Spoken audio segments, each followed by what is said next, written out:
Ahora vamos a aprender o desarrollar en este caso ver los tipos de baterías para este tipo de aplicaciones de sistemas fotovoltaicos off-grid como tal. Para este caso particular lo vamos a desarrollar de la siguiente manera: entre baterías inundadas y baterías de libre mantenimiento, entre comillas. Por el tema de baterías inundadas, pues estaríamos viendo que serían las baterías primarias del inicio de este tipo de tecnologías, en las cuales pues obviamente cada cierto tiempo se necesita hacerle un mantenimiento, que es prácticamente agregarle agua destilada con la finalidad de que esa batería pueda seguir trabajando. Por otro lado, si nos vamos un poco más a las baterías que digamos son de esta generación, por decirlo de una manera, estaríamos hablando de dos tipos de baterías comercialmente más comunes. Estaríamos hablando de las baterías de gel y las baterías de AGM. ¿Cuál, digamos, es la característica especial de estos dos tipos de batería con respecto a la antigua batería, que sería una batería inundada? Pues para yo poder garantizar de que esta batería sea de libre mantenimiento o, en otras palabras, hermético, pues se desarrolló un pequeño sistema, por decirlo de cierta manera, que sería una válvula, en este caso la válvula de regulación o VRLA.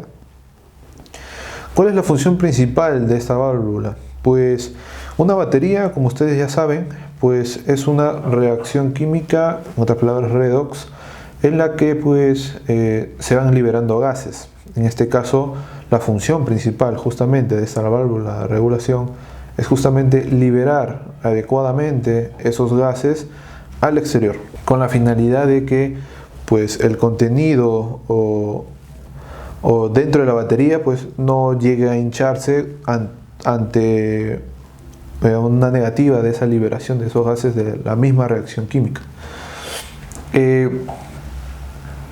Por otro lado, ¿cuál sería la diferencia entre usar una batería de gel y una batería de AGM? Pues por un lado es el ciclo de vida. Una batería de gel, pues el ciclo de vida es mucho mayor que una batería de AGM a las mismas condiciones de porcentaje de descarga. Por otro lado, una batería de gel, ya como su mismo nombre lo dice, el electrolito es gelificado. En cambio, una AGM, como sus siglas en inglés y traducidas, sería una malla de fibra de vidrio, en otras palabras, una malla de fibra de vidrio que absorbe, en otras palabras sería una esponja en el intermedio de las placas, en la que pues va a contener el electrolito dentro de esa malla de fibra de vidrio. A su vez también, respecto al uso, una batería de gel es más recomendado en unas situaciones de aplicaciones de cargas y descargas lentas. En cambio, una AGM te puede trabajar en unas aplicaciones de cargas y descargas rápidas. Otro punto a tallar es que por lo general las baterías de AGM, tipo AGM, son más económicas que las baterías de gel. Y a su vez, tipo de tensión, respecto al tipo de tensión nominal de esos tipos de baterías, por lo general estamos hablando de 12 voltios. En ambos casos, de igual forma, de la batería inundada.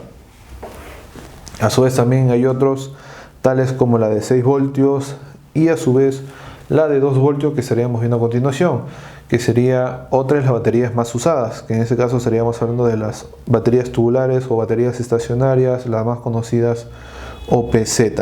En este caso también, de la misma forma que la anterior, estaríamos comparándola desde dos puntos de vista: baterías OPZ de libre mantenimiento y baterías OPZ inundadas. Como ya lo hemos venido hablando anteriormente, pues la diferencia es que uno, para que sea de libre mantenimiento, tiene la válvula de regulación, VRLA. En cambio, la batería inundada, Al no tener esto, pues se le asocia unos constantes mantenimientos en cuanto a la recuperación con agua destilada, etcétera, etcétera. En este caso, en cuanto a características específicas de estos tipos de batería en general, de las OPZ respecto a las anteriores mencionadas, pues por lo general son de poder descargar al banco de baterías de manera más profunda, y al final tener un menor desgaste de la materia activa, ¿no? En este caso, respecto al tiempo de vida, respecto al anterior, pues estamos hablando de un tiempo de vida promedio en condiciones normales, en condiciones estándar, condiciones de laboratorio, pues un tiempo de vida alto, que es por lo general mayor de 10 años. Y como lo venía hablando, pues estos tipos de baterías son de placa tubular y a su vez es de una tensión nominal de 2 voltios. Y una tercera batería que está agarrando tendencia últimamente vendrían a ser las baterías de litio, en especial las baterías de litio ferrofosfato. En este caso pues es una batería inteligente, ¿sí? Porque por un lado tiene los compuestos, los paquetes de litio que están adecuadamente conectadas en serie para formar la tensión de salida, que por lo general es en 48 voltios. Hay también versiones en 24 voltios y también versiones en 12 voltios que van a depender del tipo de solución a la que van a ir dirigidas.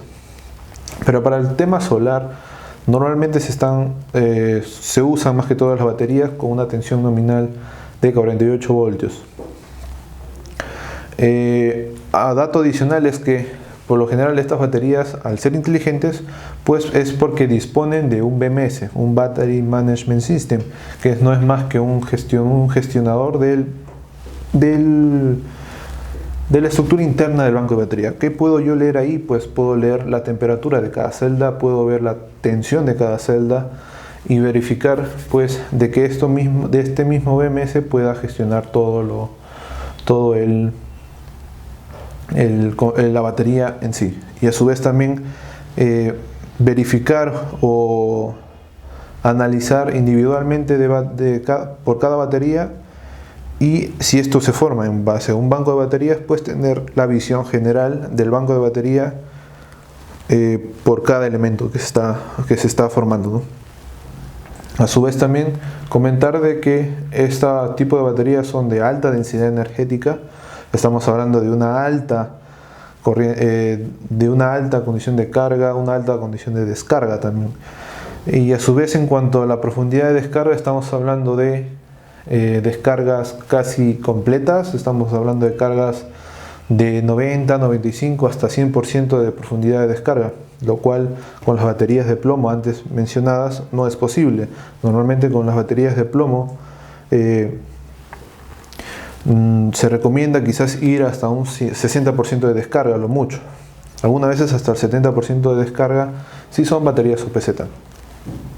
Y en cuanto a su tiempo de vida útil, pues estamos hablando de un año, dado que pues estos tipos de baterías presentan un ciclado o un ciclo de vida mayores a las que todos los demás.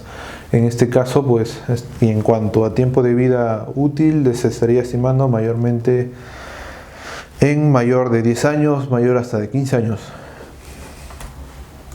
Por lo general, estos tipos de baterías, si los comparas con las otras baterías, pues obviamente es más caro, pero es caro en un inicio, en cuanto a una inversión inicial, pero si uno lo analiza a futuro, pues es más provechoso tener este tipo de tecnologías, dado que el rendimiento en cuanto a su propio condición de ciclos de vida, pues va a ser de que con una batería de plomo puedas restaurar el banco completo de aquí a 8 o 9 años.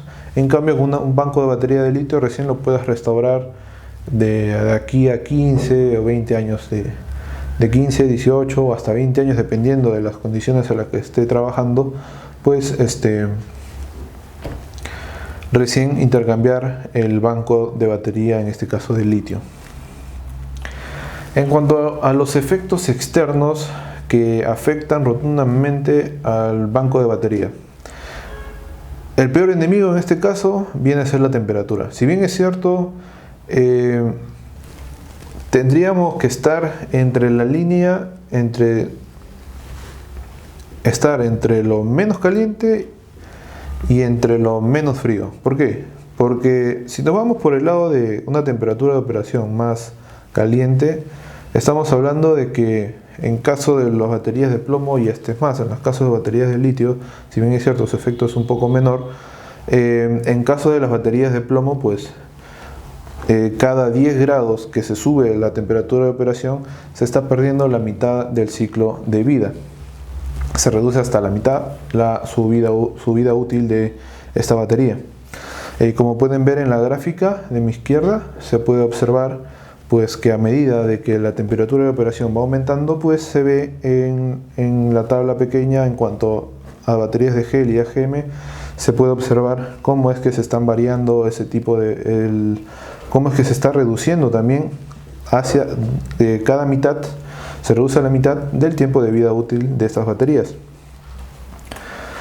Después, en cuanto al efecto de la capacidad de descarga, ¿a qué nos referimos?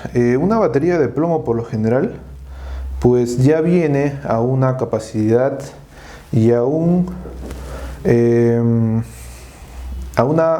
capacidad de descarga también definida. Va a depender mucho del modelo y al final también saber cómo poder seleccionarlo. Por lo general, en el ejemplo que se les pone, se ve claramente que un modelo de batería detalla que a C100 me da una capacidad de 900 Ah. En cambio, a una capacidad de descarga de C20 me está dando una capacidad de 600 Ah. Y como pueden ver y observar, a medida que voy reduciendo el tiempo de descarga, la capacidad del mismo se está reduciendo. Entonces, se puede entender de que a menor cantidad de descarga, tiempo de descarga, pues la capacidad se va a ver perjudicada, obviamente manteniendo el porcentaje de descarga definido. Ahora, ¿yo cómo podría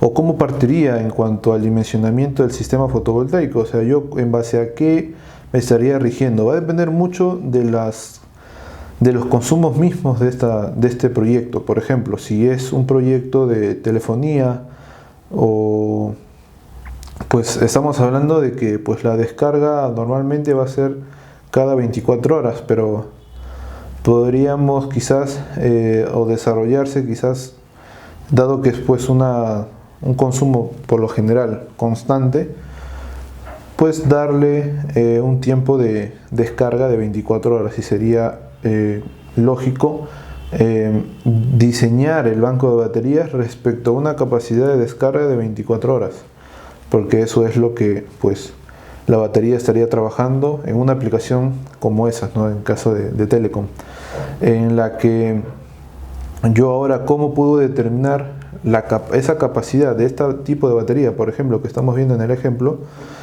cuánto sería la capacidad a una capacidad de descarga de C24. En este caso, pues lo estaría gobernando la ecuación de Peuker, ¿no? Es una constante de Peuker en la que podemos definir que la capacidad final de la batería va a estar señalada en cuanto al tiempo de descarga y a un exponente, que en este caso sería la n, sería la constante de Peuker. En este caso, pues estaríamos viendo a su vez cómo calcular esa constante de Peuker. Pues es una ecuación matemática en base a los logaritmos, en la cual estaría en función de los tiempos de descarga y a su vez del ampere hora de esa ampere hora o esa capacidad a ese tiempo de descarga, ¿no? A esa relación o ese ratio o a esa gradiente de corriente de descarga a ese tiempo respecto a su tiempo de descarga. ¿Qué pasa, digamos, ahora en base a la misma lógica de capacidad de descarga o ese efecto de capacidad de descarga a una batería de litio como tal? Si bien es cierto, hemos aprendido de que una batería de litio se usa o está adecuada para aplicaciones de carga y descargas rápidas, intensas. Entonces, por lo general, estas baterías por default ya están diseñadas a un C5, o sea, una descarga de 5 horas, a una descarga completa de 5 horas, en donde la relación o esa gradiente o esa tasa de corriente de descarga, pues obviamente es mayor. Entonces, digamos que al necesitar descargar aún más, a un C1 por ejemplo, pues la diferencia en cuanto a capacidad y manteniendo el porcentaje de descarga, pues es casi indiferente. Y esto es, digamos, una de las ventajas que tiene las baterías de litio respecto a las baterías de plomo como tal.